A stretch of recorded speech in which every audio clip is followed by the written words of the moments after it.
I'll be frank. I mean, I'm pretty honest anyway. Okay, I'm not, but I'll be frank here for a second, which is looking at myself getting a Padma Shri or Padma Vibhushan actually, finally in the fullness of time. This government or maybe the next one, I don't know who'll honor me. But I've done a lot of things, good or bad. I've done animation, I've done documentaries, I've done sitcoms, I've done drama, I've done features, I've done parallel cinema, I've done non-Indian language cinema, I've done voiceovers, I've done plays, I've done the circus. I've done bank events with puppets, so I've done everything. The only thing I haven't done is pornography, and that's a terrible mark to have. This hole in your biodata.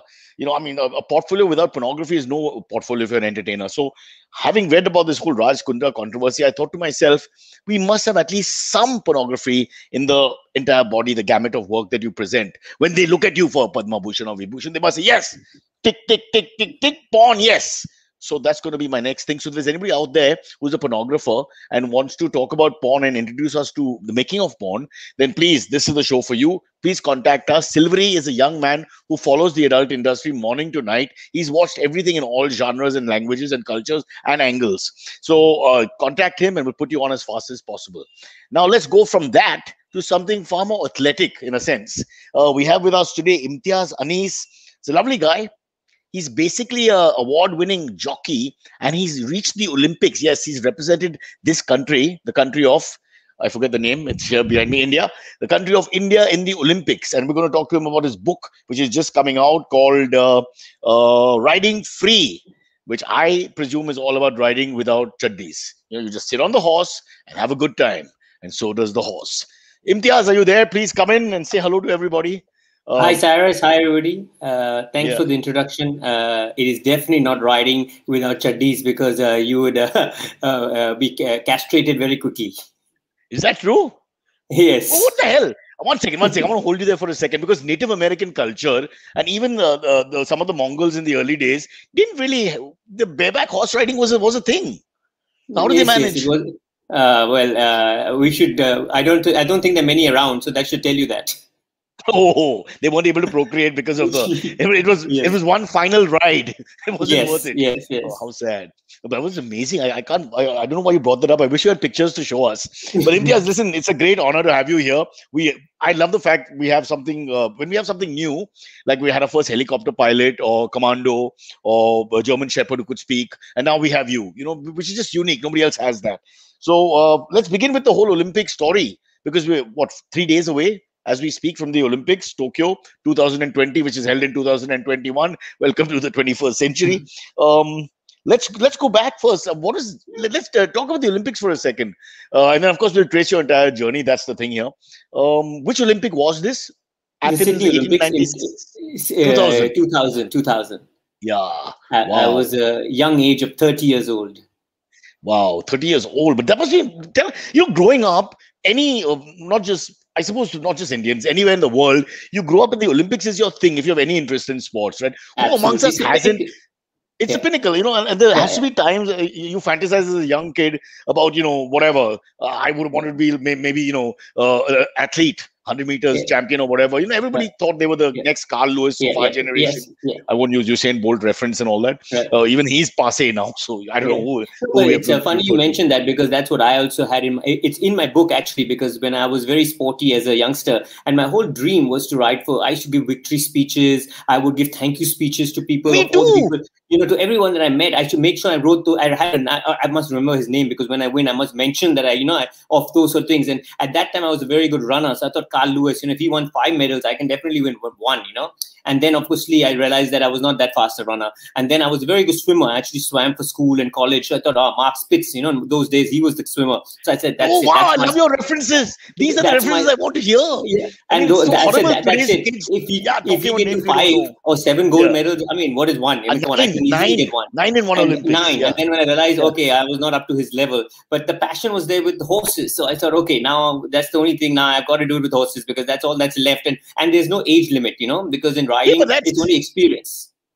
Yeah, but that's a huge change, right? I mean, athlete, running athlete, and then you go into something else, and which is very physical. Horse riding I'm not putting it down, is a niche sport, but it's like almost like classical music or Hindustani Yes. classical music. It's like a discerning sort of sport. No, but actually it isn't, because my sport is 3-day event. So we do dressage, which is what you were talking about, the classical part, which is on day 1. And day 2 is cross country. That's the most dangerous. It is the most dangerous sport at the Olympics. And even as a sport, it is in the top 3 most dangerous sports where people die, because the speed that's involved, you jump fixed fences at full speed, and they go uphill, downhill, ditches, banks, drops, and the horse, the horse has never seen the course. Only you're allowed to have walked it. And Imtiaz, the Native Americans did that without underwear. So can you imagine? You're talking about, I mean, come on, man. They from both sides. Yeah. But okay, so just slow down there. Because sport. Can we slow you down for a second? Because I think a lot of people, I myself have no idea. Dressage, just take us through the whole thing. So a 3-day event. 3-day event has 3 phases. And it's all done on one horse. So the horse has to be very versatile. So you do the first phase, which is dressage, which is very proper, and we wear tails and top hats, and we do a set test, and you're marked on how calm the horse is, how collect the horse is, how accurate the horse is. It's all about your sync with the horse. Okay, it's pin drop silence in the arena. The next day, we change our gear, we change our attire, we change our clothes. Yep, go ahead. Sorry to interrupt, but I was just thinking, because I've seen this, and this is the one where there's a lot of formality involved, and everybody's a little stiff, even the judges who are watching. Yes, right? Yes. And then suddenly one horse does potty in the middle, which horses tend to do. I mean, no matter how well trained they are. What happens then? Because everybody tithers a little bit, and there's a little bit of momentum shift or rhythm loss. It's subtle. It's not that bad or anything. But is that a problem? No, as long as the horse doesn't stop and carries on. So actually, it's funny you mentioned that, because I had trained young horses, and they always stop to do their job. We have to get them keep going, because they can't do that in the ring. You can never stop. So even if they feel like they need to go, because they're nervous as well, so they may feel like doing it just in the ring, they gotta keep going. Welcome to the Indian experience. Isn't that how we do the commuters on trains across the big cities? Well, at least Mumbai. Yes. I mean, they position themselves in the moving train, and boom, it's the same concept. Absolutely. See, we've already hit something that nobody's asked you before. It's very important. The dog wants to go to the toilet. The horse wants to go to the toilet, and you have to make sure the horse is mobile while he goes to the toilet, so that you still win, and he's not, in danger in terms of his nervous system. Sorry, I interrupted you. So dressage is the formality one. It's all about control and coordination, and you have to look sophisticated and regal and classy and all that, right? Right. And you guys dress up. It's a I mean. It's the only event where we're competing in the sports and wearing tails and a stock and a top hat. It's like in most other sports, you're wearing shorts and a ganji and or barely nothing. But here we actually have to wear a full attire.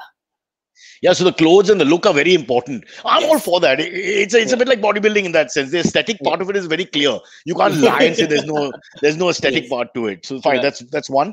The same horse. Let's understand again. Day 1, the same horse. We rest in the evening. Then you come back, and what's day 2?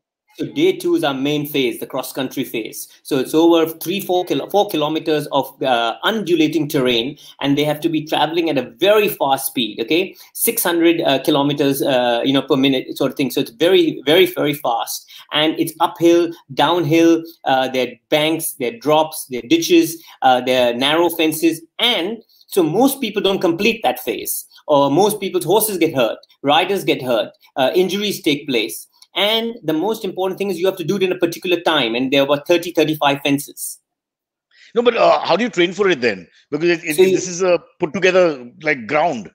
No. So how you train for it is, first you got to get the fitness part. So we have to actually get the horses cardiovascularly very fit. So we use interval training, So it's a very technical way of training horses. We take heart rates and we push them and get them fitter and fitter, so that they're, from aerobic to anaerobic. So it's quite technical. Just like athletes, we have to do with the horses. But then they also have to put the jumping factor to it. And then for us, we just have to be fearless. I mean, it is absolutely scary. I mean, I want to tell you, like when I was in that start box, I'm not really a white guy, but I was absolutely white. You're totally scared, because not only you're out there, but you may not finish the event.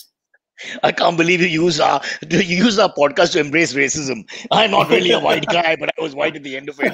White lives don't matter, it seems. No, but but you know about this, right? When you're training, you know that you're going to be in this situation where you've gone from this classy aesthetic sort of appeal thing to this super fast. Now, honestly, now it's a sport. It's a proper sport suddenly. Absolutely. And I hate to use the phrase, but the things we keep mentioning are in your mouth, literally, because I'm sure the horse, there are moments of lack of control, and we've seen the speed and turns and all and we've seen also accidents happen and things like that. So it is actually a very scary physical sport. Day two, Yes. and like, and you've got to train the horse, like you said, to get the best out of the horse. So that obviously takes a long time. Yes. I mean, you have to bond with the same horse over a long period of That's the time. main thing. You have to have an actual relationship with the horse, because when you're out there, it's just you and him. There's nobody else. I mean, you're out on this course and you just don't know anything, you know. And he's never seen those fences, so he's not allowed to see that course. So then he doesn't. How do you know he won't react badly if he's never seen the fences? Very well, because just on training and trust that if you tell him to do it, because he doesn't even know what's on the other side. Sometimes we're jumping a 6-foot fence, which a huge drop on the other side, or has a ditch on the other side, or we got a huge drop into water. He can't see the water till he gets to it. So he's going totally on your trust. But you said male horse. Can I have a female horse? Is there male, female, all of them, all of them. In fact, we have a saying in our horses that, you know, a mare will always, you know, put out much more than a gelding. That means a lot of different things. You know, my aunt's name is Mare. My aunt's name is Mare, so be very careful what you say. Okay. I'll be very careful. Mare puts out, apparently. I apologize to all the men out there. Yeah. Even in police forces, apparently they prefer the female dog to the male dog because more fierce, more loyal, certain qualities which the males. Even in polo as a sport, they only ride. 90% of polo ponies are mares. Wow. But there's a size difference, right? I mean, wouldn't that be an issue? I mean, wouldn't that help you? In polo, there's also in day two, where speed is a factor, wouldn't the male be faster? No. Male and female same at that level. They're the same. Yeah. What are you saying? Yeah. Even as competitors, it's the only sport where men and women compete together. So it's the only sport in the world. There's no other sport that actually. Equestrian, because it's equal. It comes from the word equal, because it's all equal for everyone. Yeah. Superb. There's the things where, social commentary on so many things. And, I mean, it's just flying thick and fast for those who are listening. Okay. I wanted to actually talk about the whole Sydney experience. Like I said, growing up, which boy or which person didn't across the world fantasize about representing their country in some fancy sport and winning the gold medal and the anthem in the background? And, everybody knows your name and you're the hero of classrooms. If you remember all of us growing up, the year whoever won from your country became an instant hero, absolutely, in different parts of the world. So just take us through those emotions. What must it have been like for a year? I mean, you were 30, but in equestrian terms, that is a young sort of person. Yes. So go ahead and just tell us, what was it like? You're in Australia, you're representing your country. Go on. No, it's just surreal. It's absolutely exhilarating. I mean, I'm getting goosebumps even talking to you. I mean, it really is. It brings back those amazing memories. It's really something. Ever since I was 5 years old, that's what I dreamt about. I mean, the whole book says at Form 6, that's all I wanted to do, was to wear that blue blazer and ride for India. That was my whole goal. I had no idea how I'm going to do it or where we're going to do it. It's in a sport that doesn't even exist in India. It's a bit like that Cool Runnings, and the Jamaican team decides they want to go to the Olympic Games. What a movie that was! Exactly, something like that. I mean, here's one Indian boy from Bombay decides he wants to go to the Olympic Games in a sport that's not available in India, having to have a horse with it as well, So it's also that bond, with you and your horse when we arrived at the Olympic Games, to see the flag flying, the crowds were huge. It's just exhilarating. I cannot explain how amazing that feeling was. And just talking about the horse then is selected by you. How does it work take us back. So basically, when you this path, it's a lot of levels of qualifying. That's why it takes a lot to qualify for the Olympic Games in the sport being so dangerous. So in India, we only have a level 1, like it's called a 1-star. And then you have a 2-star. Then you have a 3-star. And the Olympics at that time was a 4-star. So there are lots of levels that you go. So different horses take you to different stages. You may be lucky to have one horse that took you through all the stages, but very rarely that happens. So the whole story in the book also is about my relationship with all the different horses that came into my life. They were all amazing. I had a special bond with them, and each of them took me to the level that I needed and that was so special, that they all did their job, like literally, push me to the, when you're climbing a ladder, everybody just helps you that one step, and then a new lot come and take you to the next step. So that's how it happened, and how I climbed this ladder to actually reach the pinnacle. When I climb a ladder, people look from below and say you have a hole in your underwear and all that. It's just embarrassing. So I don't do ladders anymore. But tell us 2 things. One, does the horse get the medal? And I'm not trying to be funny. I'm asking you really. No, I've seen. It's 2 things. Who gets the medal? The rider gets the medal, and a horse gets a thing called a rosette. So it gets like a garland, and it gets a rosette that goes around its neck, and it goes into its bridle. So it gets acknowledged as well. Definitely, it's a team effort, 100%. So you have a podium where you three guys will stand, and what happens to our three horses? And the horses stand behind us, and then after the medals, yes, they come for the medal ceremony, and then once your medals are put on, you get back on the horses and you do a victory lap with those horses, because it's all about the horses. Even the riders, when they were doing the victory lap, they're pointing at their animal because they did it. You know what I mean? It's a teamwork. It's not just you. And you can earn $10 extra with ferrying kids for rides in that extra round as well, which is what we used to do at Cooperage. By the way, Imtiaz, growing up, my horse experience, Cooperage. I don't know if you know Mumbai properly, but yes, I know Cooperage very well. Yeah, so we used to have the horse ride, the Godawalas, as we call them there. The bandstand. And for my son's era, it was $10 per ride, and then for my daughters, it was 15. But then some child had a horrible accident, and they tried to get rid of them for a little while. It wasn't. I don't want to get into that, but honestly, it really wasn't the fault of. These things sort of happen. I hate to say it. That's the sport. That's the animal. And honestly, they're lovely guys, the Godawalas. I bonded with them a lot, and they seem to really look after their horses and all that. It was all fun. It was their form of income, so they did. They had to look after their horse. I want to just talk to you about the feeling that one gets on a horse, which is, as a male, it's a very freaking macho feeling when you're riding a horse. And I know that I'm not Imtiaz Anis from any angle, but for 2 minutes, when you're doing those circles, you want to control the horse yourself, and you think you're some sort of cowboy or some warrior going to battle. I don't know. Did you feel that when you get on it, that you suddenly become like almost like this alpha warrior kind of personality? So for me, it's not that, because I've ridden all my life. But I'll tell you one thing: it's just an amazing feeling for my mind. So when I ride, even like today, we have a beautiful training center on the beach. The first thing in the morning, I start riding at 6 o'clock every morning. Even this morning, I rode my horses before the interview. And it's just unbelievable, because that peace of mind that you're sitting on that animal and you're in full control, and every step that horse is taking is because of you. So it just sets the tone for the day, I don't talk to anybody. I don't take a phone call until I finish riding my horses, Sometimes I have my AirPods on, I listen to some music, but it's just absolutely just me and my horse. And that bond is extremely special. But even today, you've got to keep your weight down, I presume, and all that. Well, it's not in our sport. Weight is not as important, but you got to be fit, and that's why I keep telling kids also today, they've got to eat healthy. They've got to keep nutrition is so important, which is lacking with our riders today. Nutrition for the horses is calculated very particularly, but not them. Maybe it'll be a good idea if the riders and the horses eat the same food. Maybe that way you can get the same sort of performance from both. Imtiaz, it's almost like you've fallen off the horse.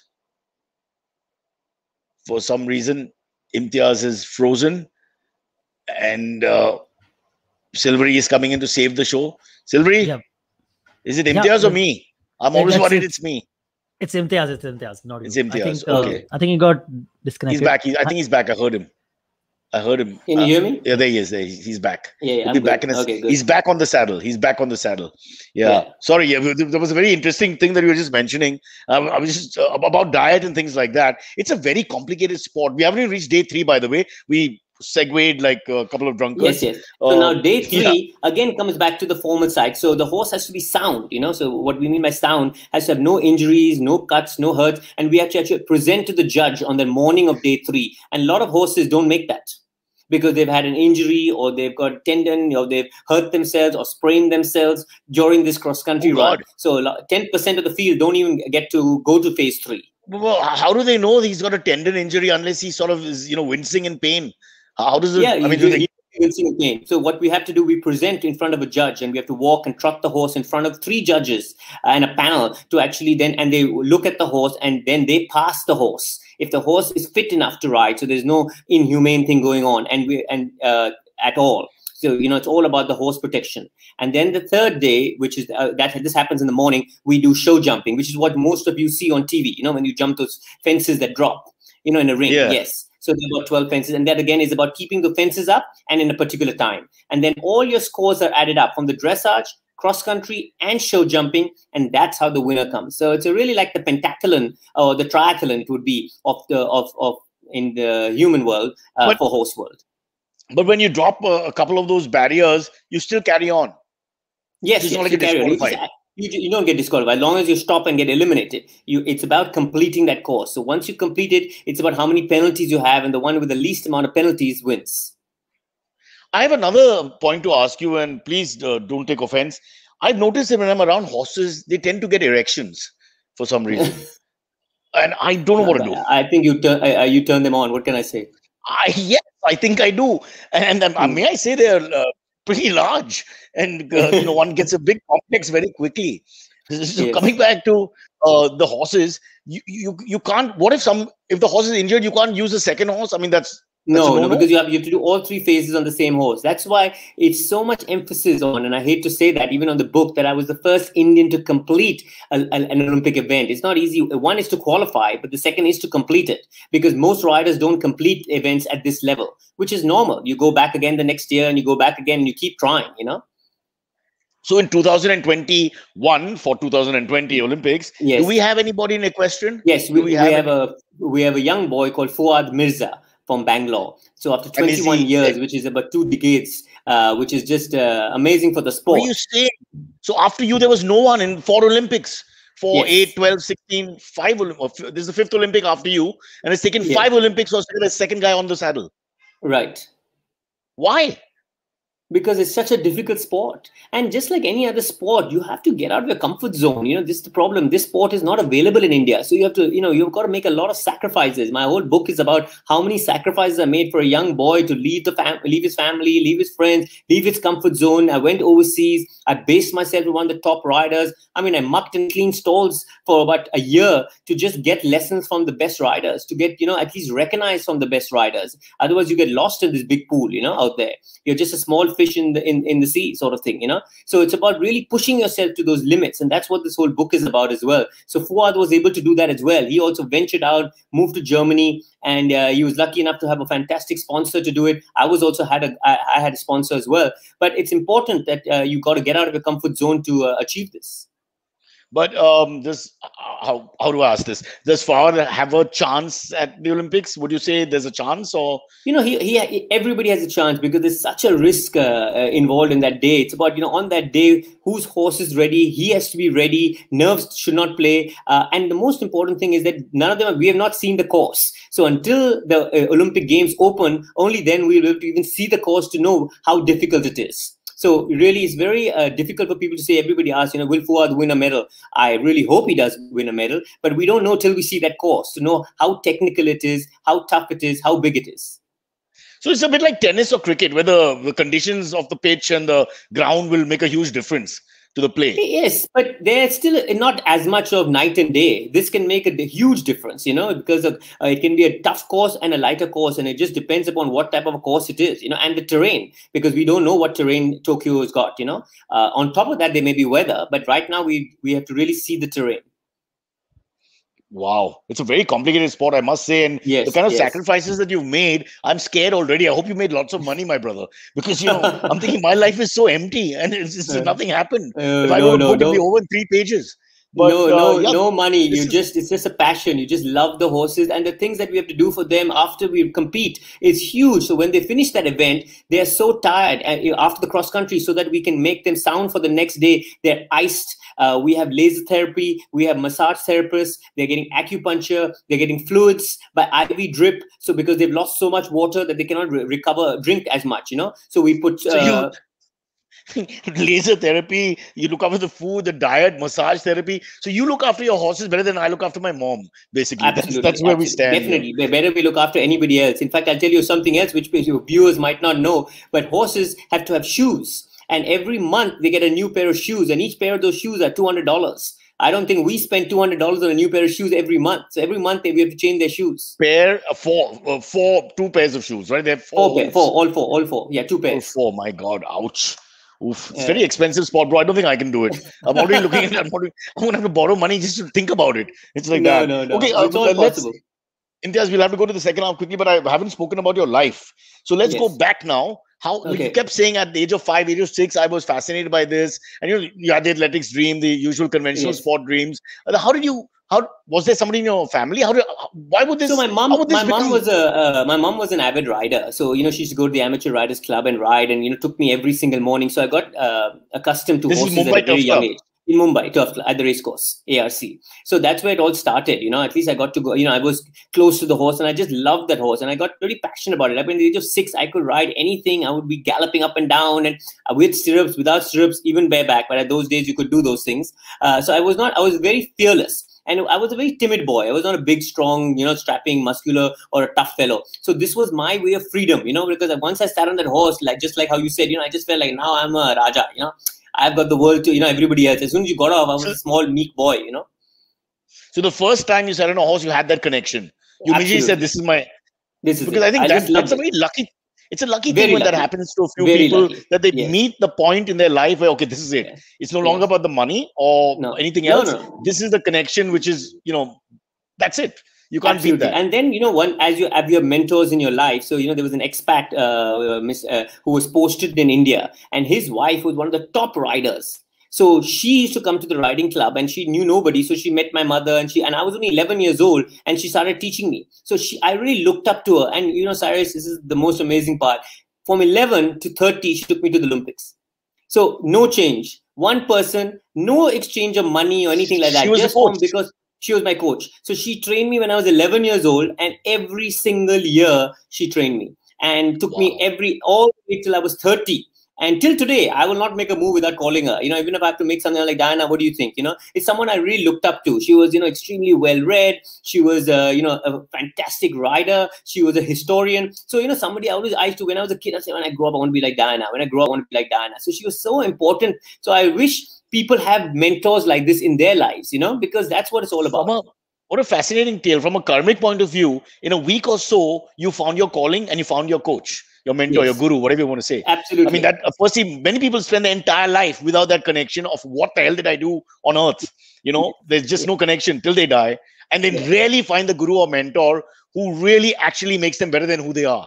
Absolutely. So, and always, and no vested interest. So there was nothing for her. Today everybody's interested foreigners. I'm very fond of foreigners, Imtiaz. I've been saying we've overrated the Indian experience. Bring more foreigners here.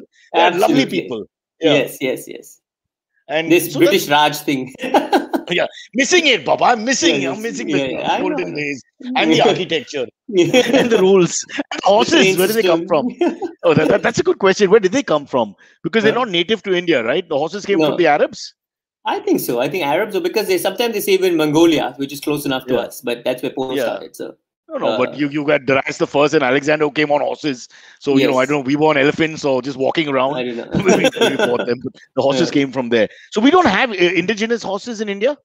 Yes, we do. Lots of them. They're Marwadi horses. They're Kathiawadi horses, and they're really tough. And it's a breed that has really grown. Your horse's name is Agarwal. What the hell? So they're two. I mean, and the way indigenous horses, their ears are turned inwards. So it's a bit, the way their ears are. It's immediately you can pick up a horse, but when you look at him, where his and how his ears are, it tells you the breed in the indigenous horses, and they're very tough, sturdy, strong horses. Yeah, but not to be racist, exactly that. When Imtiaz is choosing a horse, is the line important as where they come from? The so-called thoroughbred versus yes, the line is important, but temperament is everything. That's like, I always tell people, and you'll laugh about it. Those who topped in our school are not always the most successful people. It's the ones who are the mid. Yeah, you're spot on. I've discussed this so many times. Hate to put people down, but I know so many people who are doing nothing, and they were first to 10th, the best. Always, always the teacher's pet. That first row. It's actually the middle row and the backbenchers who have become more successful in life in many things. I call it reverse failure. I've worked on this entire concept, reverse failure, where they achieve too much too early, and then they have no meaning in their life for some reason. My son is going for that strategy. Don't say that. You're really lucky. You're really lucky. You met your horse and you met your guru, and it all happened. I think it's also, these are beyond the control of a human being. Some people just don't get that luck. No, I was very fortunate. That's what I said, blessed. That, I got direction very quickly. And she was so black and white, and having lived in India for so many years, she knew the culture as well. So she knew, with her shaking head, she would know how much to say, how much to push me, how much not to push me, how much, even when I went to international competition, others would do something else. Man. You're 11 years old. What's she doing? Whipping you with a whip and all? No, but she was very strict. She would make me ride for hours without stirrup, and on a lunge, just to get my seat, get my position. Without stirrup? Yes, without stirrups. I would be like, legs were free. Legs were free. So it was very tough, very tough. But she made me a rider, really made me. And the best part was when we got off, she was still a mentor, you know. So I would spend hours with her even after we got off, just looking up to her for so many things in life, you know. So I was very fortunate that I had somebody like this in my life. And I just hope I could be that for somebody. That would be my dream. But because it was just wonderful. And for so many years, you know, like from 11 to 30 to be with one person and see you to the finish line, you know. It's not like she dropped halfway or left me or we had any misunderstandings or we had any rifts. It never. Just whatever she said, I just did it. I blindly followed her. And when you reached the Sydney pinnacle, she must have been really proud, because who would have thought, you know, you meet a kid at a turf club and she also never thought of it at all. She never thought of it as well. She also thought this is not happening. And she was so scared for me. So in fact, she never watched it at all. She was at the start box. She let me go. She went back into the stable and sat on a chair and just kept her eyes closed. She said, I cannot watch. I'm so scared. Come on, really? I'll watch the recording. She was too scared. She said, I just could not. And she went back to the stable so that she couldn't even hear the commentary. She said, I don't even want to hear the commentary because I don't want to hear anything. You know, he's had a crash. He's had a fall. He's not alive. He hasn't finished. So she was really scared because it was so out of our comfort zone. You know, and even the horse was not an experienced horse. Like now today, people are buying experienced horses and competing. Both of us were novice. Both of us were, very green. So it was total trust that we were both out there. You know, it was just me and my horse. We used to call him Kev. And even halfway through the course, I was like talking to him, you know, I'm like, Kev, have you got this? Kev, do you think we can do this? Kev, do you think we can do this? You know, it was just amazing. And he just kept galloping flat out and just saying, just let them come, let the fences come, we'll do it. Wow, what a story. And, you know, I'm just thinking, this book, I hope this book sells well, because maybe we need, the whole idea is we don't have a big enough market, right? The pool is not big enough. For others, maybe we'll start winning. These competitions across the world. I mean, there's only one Imtiaz Anees, and now we've got this kid from Bangalore. Because most of these sports we have is strength and stamina, which Indians don't have. These are the sports that we should be excelling in. They keep putting into the wrong sports, but actually sports like equestrian, archery, shooting. Like this year, for the first time, we have a fencer going. You know, I mean, like a fencer. Correct. But these are the sports actually where we can excel because it's on tact. It's on intelligence. You have to think. Cunning, Asian risks, subterfuge. I get what you're saying. Yes. You've been racist throughout. Let's not stop. Because as soon as you start putting strength and stamina into it, I mean, the West are far ahead of us. Yeah. You know? Look what they did to hockey. They AstroTurfed it, made it a power game, and then all our flair went out of the window. We're still dribbling, you know. Oh, as a fellow Olympian athlete, come on, we have a chance. No. We've changed our game also. We've come up with the times. We're more powerful than we were, say, 10, 15 years back. Yeah. Absolutely. You know, times have changed. Everybody has to go with the times. All right, Imtiaz, I'm trying to cover as much as I can because I have to bring Silvery in. The book will be released as we speak in a couple of days. But I want to very quickly, if we can squeeze in the fact that you worked in Australia, England, France, New Zealand, Switzerland, United States, to name a few. Is this true? Yes, everywhere. And I was very fortunate to work with the best people. I mean, like I've trained with people who are 4-time Olympians, 3-time Olympians, and it was not easy. You know, I mean, like you work hard for these guys. Like they're not there because you cannot afford a lesson with them because the lessons are too expensive. So you have to work for them. So I had to clean like 10 stables to get one lesson. And these guys were ruthless. And even in the book, it says, you know, I mean, like I had a trainer, one of the top trainers, I'm not going to take his name. And, you know, if you made a mistake, he would get into you. I mean, he didn't care who you were. He would like scream, you know, he even came to, at one stage, even now that we can do it on this show, he would like, I forgot my spurs. For an event while I was warming up a horse. So he said, where's your spurs? And I said, oh, I'm sorry, I forgot them. He said, you bloody hell, go quickly and get the spurs. Then he stopped me and he called me back. He said, no, I'm really sorry because you may be the king of India. You know, you may be a prince in India. Somebody must get you the spurs. Should I get you the spurs? You bloody imbecile. Get out and go and get spurs, you know. Then he stopped me. Again, he called me back. I'm like, sir, what happened? He said, no, I'm so sorry. I'm so sorry because you may not be able to speak English. So should I speak to you in another language? Should I translate it to you? You know the reason why there's no Indian Olympian? Yeah. Because people like you would say. Because the people like you. That's why there's no Indian. You know, so they got that level to that level, you know. what could I say? Public relations loss was your coach's gain, your training gain. Yeah. So what a life it's been, huh? And obviously you won't give it up for anything. So where Imtiaz Ani stands today, and I'm sorry to talk in third person, now you are more the coach mentor yourself. You are Dinah. You become Yes. that person. So what is your dream now in the second innings? Is it to find someone to win the gold for India? Is it to just mentor the next group of great riders, cause a sort of revolution? I think maybe that's what's around the corner.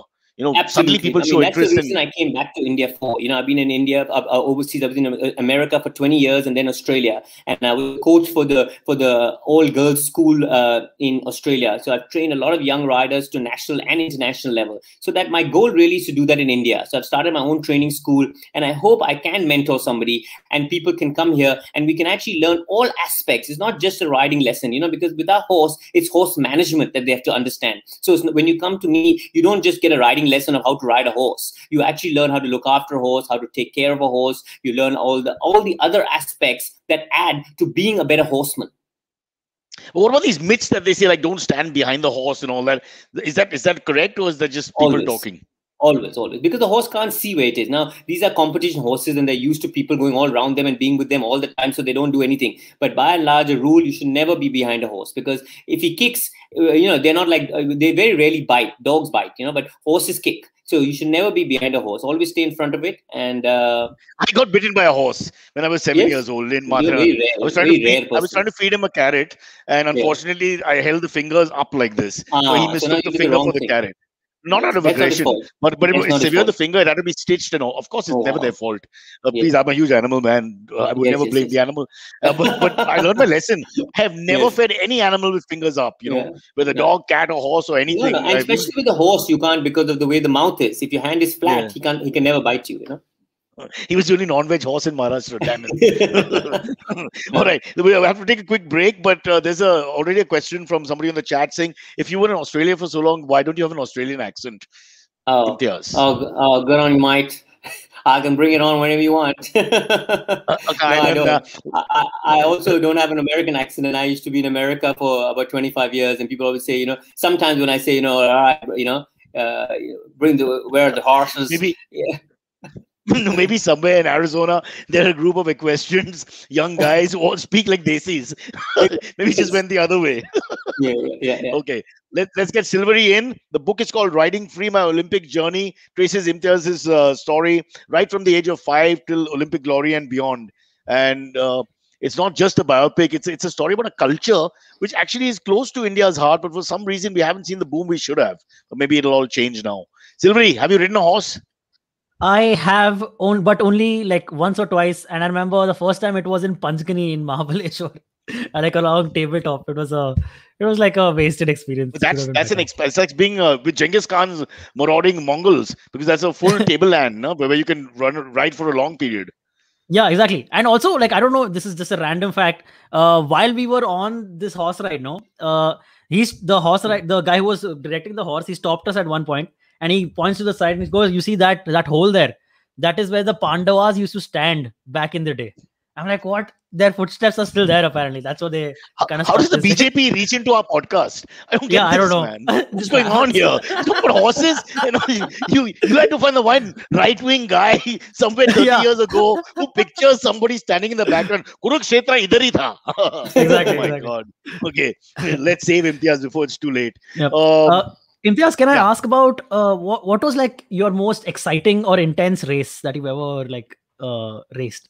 Okay, so basically, firstly, in horse racing, we call it race. In our event, we never call it's not a race. It's always like an event, okay?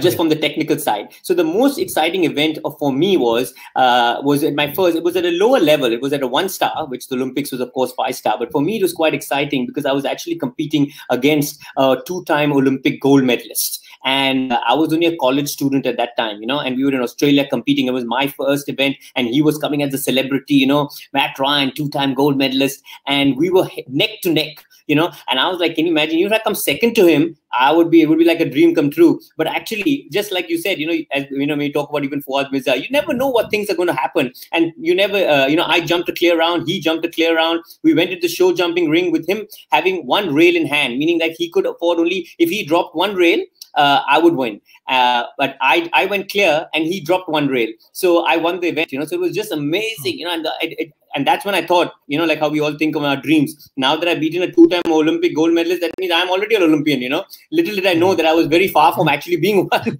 But it was like an amazing experience and very thrilling. And I was in Australia. My parents were there as well. So it was just wonderful for everybody because, it was a long journey and the whole of them, a lot of sweat and sacrifices. So it was wonderful for them. Yes. Sorry to interrupt, Mike. But did Mark Ryan, was he magnanimous after the match, the event? Yes, he was. I have to say, he did shake hands and he said, "Well done, good boy. Well done, boy." I was like a boy. I said, "I'll take anything, sir." The boy from the Texas point of view is very racist, but not necessarily other cultures. No. He just meant like lad, I presume. Yes, like a lad. Yeah, because I was. But you beat a 2-time Olympian. I mean, that must have been something. I mean, I'm just trying to imagine what that would be like if it's like beating the world's fastest man or something. It's not like it was fantastic. Yeah, it's amazing feeling. That's why I said, in our sport, it's anything can happen because it's a horse involved. So it's not like if you're running a 100-meter race with as we said, we can't take the who's who names now, but say we're running with Carl Lewis. Predict generally where you're going to finish because your timing. Here, there's errors can happen, mistakes can happen, a little slip can happen. You don't know what the ground is going to do, and what your horse is going to do. And again, I had a fantastic horse that I had a super bond with. He was just an ordinary school horse. He wasn't a expensive horse. It was given to me free, that horse. So, but we just had a beautiful relationship. He would do anything for me. Silvery was a school horse. He didn't go to university. No PhD, no MBA. Yes, Patrick, and back you went. That's it. Yes. SSC pass. There you go. For the next question, let's all be riding. Oh, something looks a little vulgar. Okay, maybe not. Okay, Imtiaz, so how much training is done by yourself and then with the horse? Like, how much training does the horse do by itself and then with you? So horse doesn't do anything by itself because it can't really. So you have to do it with the horse. But the horse training of my 3-day event is huge. So the fitness work is unbelievable. So we go for long rides and an hour and a half at a time. Everything is timed. We do a lot of gallop sets. There's a lot of fitness that has to go with the horse, because he has to be absolutely fit for that event. There'll be no way. Give us an hour, like how much actual time goes in the process of training?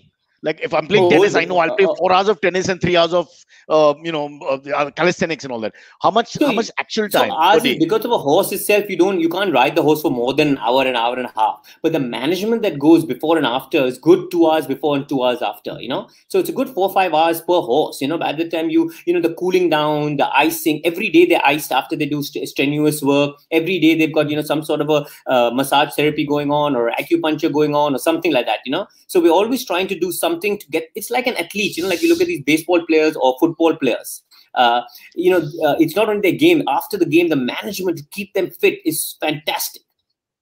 But do the horses reject you also?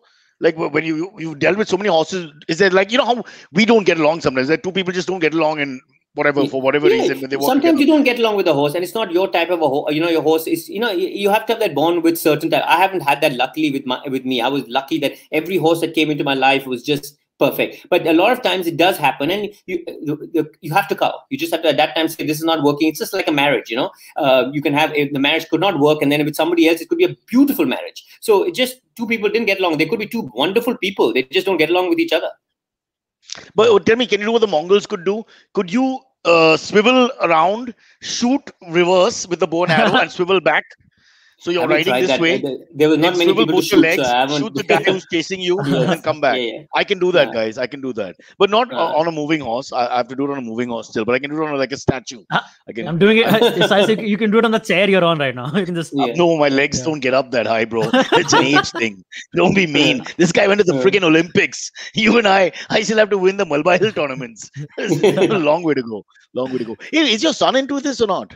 How does that work with your dad? He likes to, exactly. He loves the sport and he's a very good tennis player. So his goal is to be a good tennis player. He plays football also quite well. So, I don't push him for the riding, but he does like to ride. Whenever he comes here to the school, he rides and, but he's not as passionate as I am. That was just my thing. It's got to come from within. The amount of time and effort and sacrifice you got to make. Even my parents, they never pushed me, but they supported me. They said, if you wake up in the morning, we'll take you every morning. And my parents were very social people from Bombay. So they were out partying every night till 2 o'clock or 3 o'clock. But when I got up at 5:30, they didn't matter. My mom was up at 5:30 and said, let's go. So as long as I woke up, she was always willing to take me. It was never like, no, we can do it tomorrow, You should have encouraged them to come home at 5:30. Then you all could have bonded properly because they were still up, in a sense, and have a half an hour together, and then you that go off also to work did and they happen go. sometimes. That did happen sometimes. Oops! Ouch! Oh God! Yeah. I'm already getting scared of my kids drinking. All right, shall we go to the AMAs? Yes, let's go to the AMAs. Okay. So let's see what we got. Yeah. All right. The first one comes in from Girish Patil. He says, Imtiaz, as a vet, I need to ask you, which is your favorite horse breed? And as a country rich in horse cavalry battles, why do you think we don't have a horse riding culture? That's true. Yep. So with regard to the breed, I really don't have any preferences. I personally, if I have to really, you're twisting my arm, I love the thoroughbred because I think it's got a heart to always just give you its best. You know what I mean? A thoroughbred will fight to the end, and that's what they're bred to do that. But Parsi Panchayat will love you.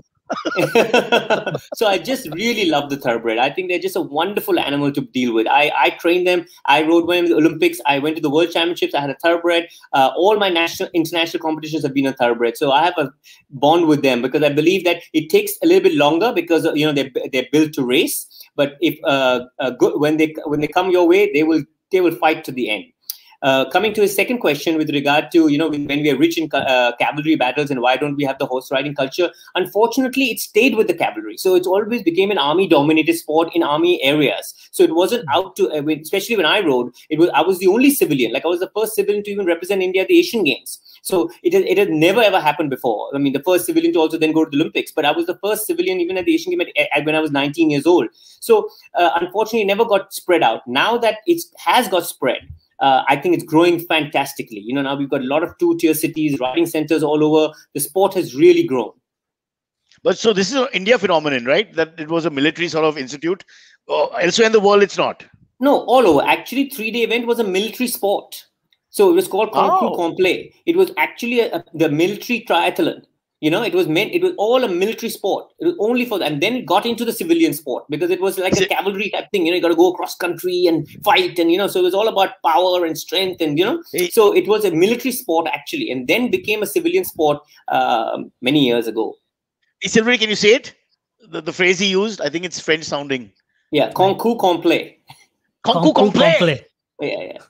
We teach people different things every day. This is fabulous. And so it's French, is it? What is that word? Yes. Wow. Excellent. Concours Complet.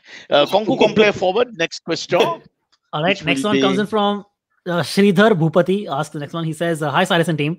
Imtiaz and Cyrus, how do you see the chances of Indian athletes this time around at Tokyo? WHO, who or what events are you looking forward to the most? Well, I think first and foremost, there are a lot of pullouts.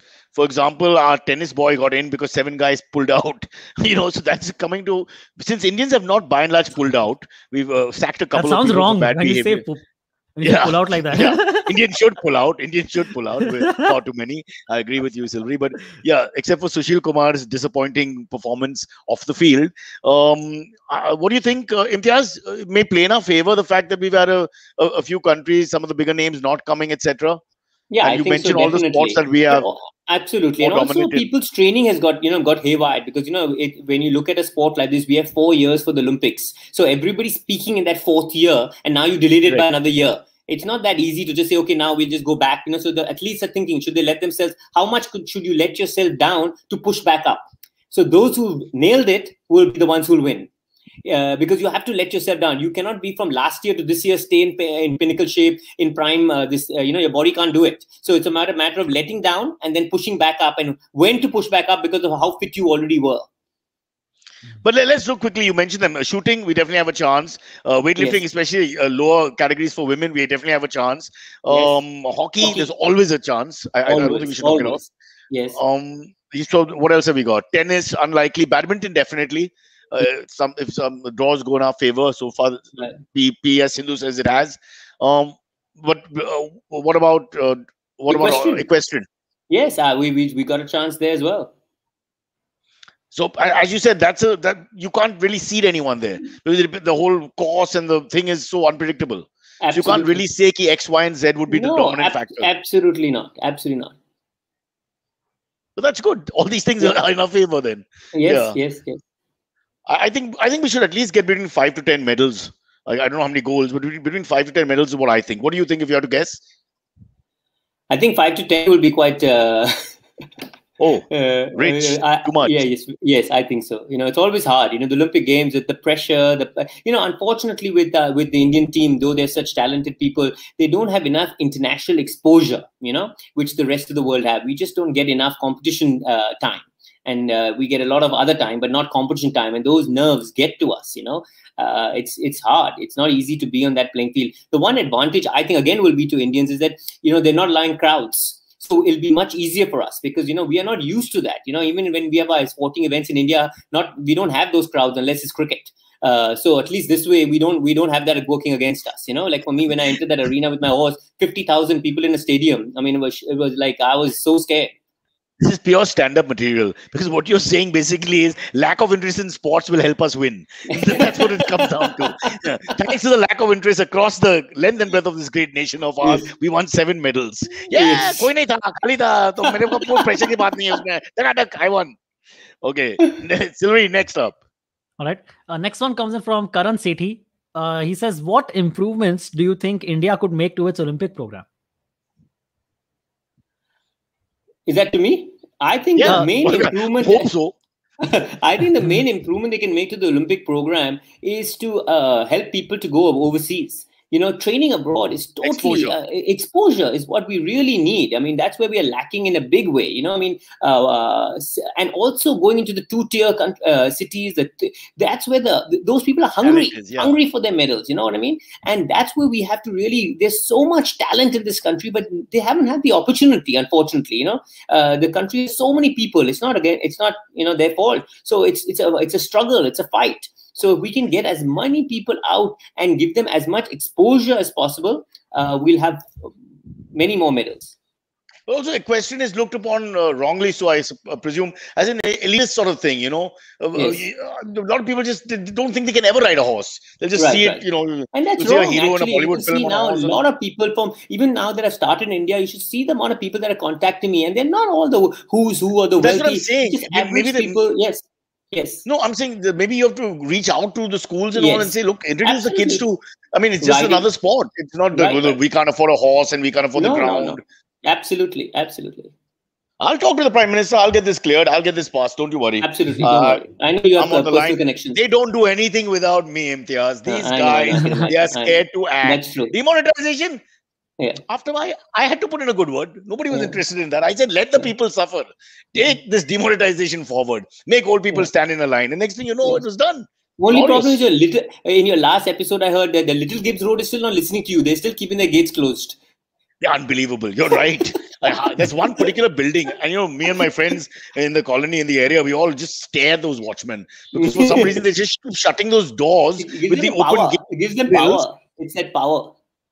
That they have to open the door. They're trying to keep COVID out, but COVID... Everybody goes in and out of the door. It gives them the power. Yeah, it gives them a job to do. Otherwise, the door's open, they're just sitting out there on their chair. They're doing nothing. At least here they have to open and close that gate. You're wasting their uniforms. They should be doing dressage. Just get them a horse each. Man, now I feel like I wish I had a horse. Like, is there how much does it cost to keep like an old horse? Imtiaz? Depends. Depends. No, it depends where you're keeping it. So there's. So you have a small piece of land, and whatever. What is the cost of the horse and the? Yeah, cost of the horse is the most inexpensive. Is the keeping the monthly upkeep because you can't stop. You're a dog lover. It doesn't matter getting the dog is not the issue. It's actually looking after it, walking it, taking care of it every day. That's the important part.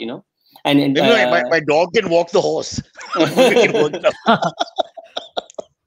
Okay, sorry. Next one. All right. Next one comes from Harvesh Kasad. He says, hello, Imtiaz. In the field of sports, how do you differentiate between coaching and mentoring? Oh, it's huge difference, huge. So in coaching, it's all about the actual sport that you do. For me, when I'm coaching my students, it's like when they're riding a horse, it's about, more leg, more hands, sit up, sit straight, more strength, more power, get the stride Technique. right. It's technique all right. Mentoring, it's about their mind, actually being somebody out there who can coach them. What events should we go to?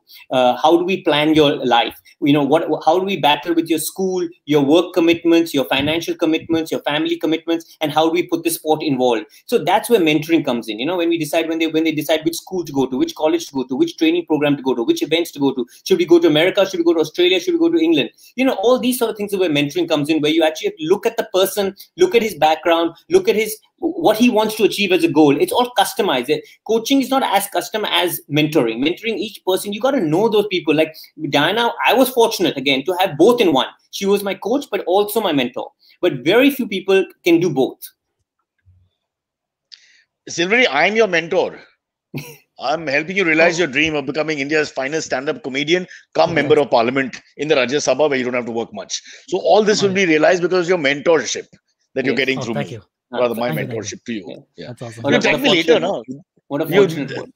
Didn't you hear Imtiaz's opening remarks? He used to remember the names of people who play a part in his life and write them down. So when he wins that Padma Vibhushan, he then mentions Dr. Rajesh Jaggi, who helped me, do this or whatever. All those names have to be there. So put my name in the top 5. Huh? Mom and dad above, and then, me and a couple of others. Bill Burr and whoever else has influenced you after that. Yeah. Absolutely. Yeah. Sorry, Imtiaz, we tend to ramble on for no reason. Just ignore us. Get back on the saddle. Next question. All right. Next one comes in from Gambit. He says, can Imtiaz talk about his experience in Olympic Village? Nice question. Good question. Actually, the Olympic Village, nobody's asked me that question. So it's quite interesting because the Olympic Village is something just out of this unbelievable. So when I went to the Olympic Village, I was stunned, because you see all these top athletes. It's unbelievable, all in one place, and it's like a food court. So everybody's there because all the meals, it's 24 hours. So you don't, because you don't know when an athlete wants to eat. And the choice is like unbelievable, Cyrus. I mean, you don't want a 5-star, one of the top buffets. This is on another level because you have to cater for every need. So there's not only kosher, veg, non-veg, soya-free, dairy-free. Then there's all the diets for all the athletes, or high protein, low carb, you name it. Any combination or any diet that is invented in the world, there's a table for it. So you can have anything you like at any time of the day. So it was quite exceptional. And the comradeship is to another level, which is what I love about the Olympics, because even at the Olympic Games, it's not like any other sporting event. Everybody's there, exchanging pins, exchanging t-shirts, of the country you're wearing. Everybody sits together. Nobody, in the first few days, everybody sits on their own country table, and that gets dispersed within a day. Everybody's mixed. The only thing that changes is the barrier of language, because there's so many different languages. So that becomes a bit hard because you can't converse in other languages. But a lot of them are English speaking. So it's just everybody's extremely friendly. They have a sporting, they have a gym there, which all proper athletes are working out. So it's like a Club Med multiplied by 10.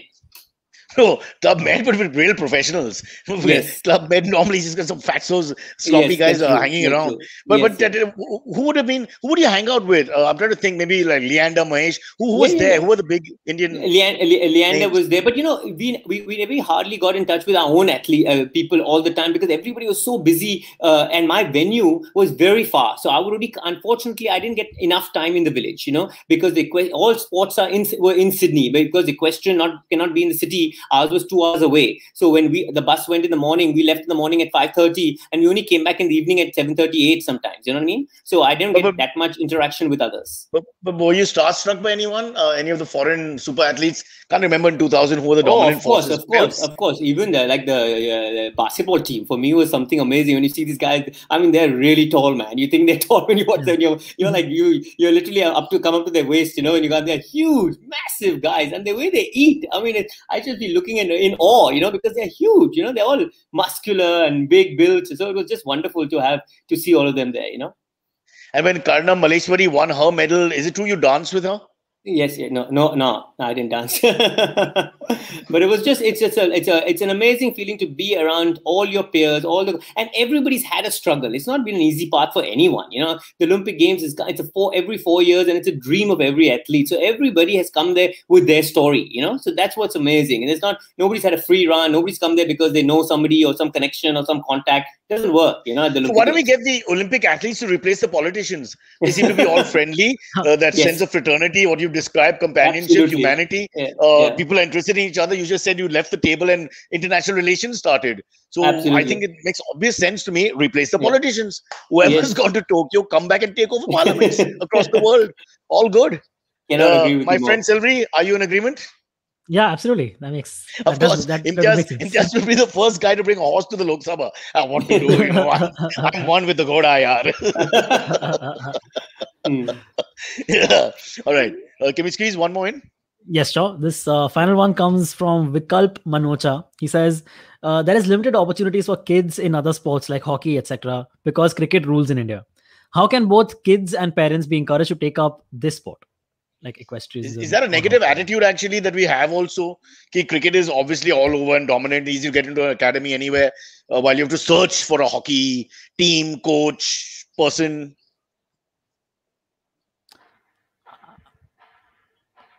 I think we've. Yeah, Imtiaz I'm didn't back. like the question. I'm back. No, I'm good. Yeah. I'm good. No, I think so. I agree with him that everything is driven for cricket. Even when you look for a sponsor, when you look for anything, it's all cricket driven. Even today, when I'm releasing this book, Riding Free, and it's about not only the journey, it's about motivating others to get out of their comfort zone. It's about telling people, push yourself. That's what it's through my stories. It's not only about the Olympics or about equestrian as a sport. It's hard to get people to cover it because people don't want, because it's equestrian, we don't know anything about it. So I understand his point of view. But with us answering his second part is how do we get kids, all the areas, I'm not sure where he's from, whether he's from Bombay, Pune, they all have riding clubs. It's amazing how the two-tier cities have really taken off, So even places like Jodhpur, Jaipur, Chandigarh, Amritsar, they all have riding centers. And it's a wonderful experience for the families because there's something that the boys and girls can do together. It's something that they look after. They have to take care of a horse and an animal. And as I mentioned before, speed and stamina is not involved. So it can be totally for people who just have that knack to deal with, who have a feeling for animals. And they can actually use this sport to their advantage. What we have to do is start the Equestrian Premier League, the EPL. After the Yes. legal ramifications with the actual EPL in England are done, Yeah. we can move that forward. And I just think, you just need a big blitz. Because I feel Yes. honestly that cricket, although of course it has its great appeal and I love the game, other sports just haven't had a chance.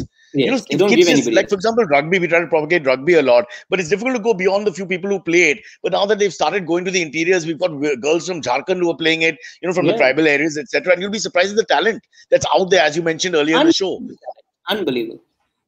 So the same thing, you just have to open these spots out beyond Right. just the metros and the elite or whoever's Exactly, got access to exactly. YouTube. Or, Right. And actually in that our kind of thing. sport, it even makes more sense, Cyrus, because there's space. So, Bombay, Delhi, Madras, because we've been an offshoot of the riding center. So they always give us a small corner just to be an offshoot of the riding school. That's not good enough. So actually, if you go into the interiors, you'll have more space and more land to do sporting events like this, and it costs less because, it's cheaper.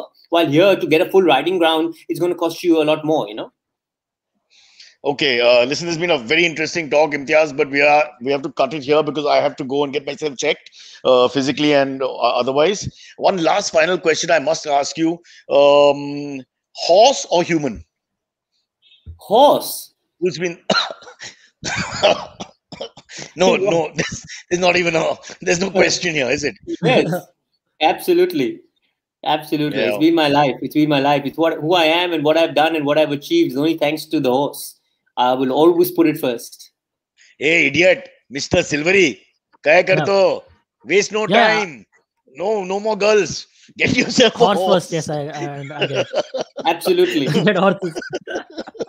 But you have to walk the horse for life. With the girl, you can get rid of her at some point. But the horse, Yes. I'm sorry, there's no end to the No, no. maintenance. Right, It's stuck, Imtiaz? it's stuck with you. That's it. All right, cheers. Listen, this has been great talking to you. The book is called Riding Free, My Olympic Journey. Imtiaz represented India in the Sydney Olympics. First equestrian to do that. Now, after 20 years, we have someone who probably looked up to him for inspiration, who's gone to represent India and hopefully will do well as well. But let's hope that this country responds and riding free becomes actually the phrase that we are pushing forward, so that lots of people get an opportunity to ride. Because I think there'll be so many kids out there who, if they just get a chance to bond with horses, you never know. I mean, absolutely.